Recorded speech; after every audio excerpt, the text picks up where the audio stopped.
শোকস্তব্ধ বাংলা বিনোদনের দুনিয়া। চলে গেলেন বাঙালির কালজয়ী ছবি পথের পাঁচালীর দুর্গা।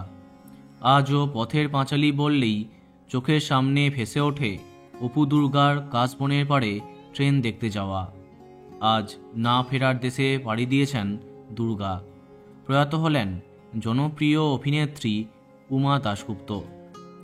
দীর্ঘদিন ধরে ক্যান্সারের সঙ্গে যুদ্ধ করছিলেন তিনি।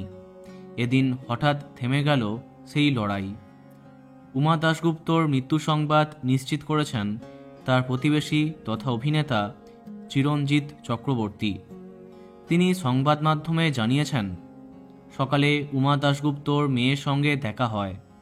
ওর থেকেই জানলাম উমাদি চলে গিয়েছেন।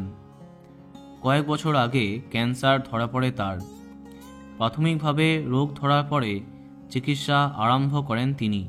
আস্তে আস্তে অনেকটা রিকভার করে গেছিলেন, কিন্তু মারণ রোগ আবার ফিরে আসে।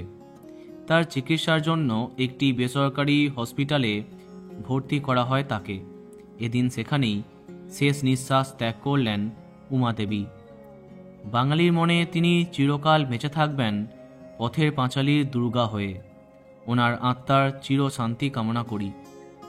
বন্ধুরা, ভিডিওটি এইটুকুই। বাংলা বিনোদনের অন্যান্য আরও খবর পেতে সাবস্ক্রাইব কারেন্ট পজ। ধন্যবাদ।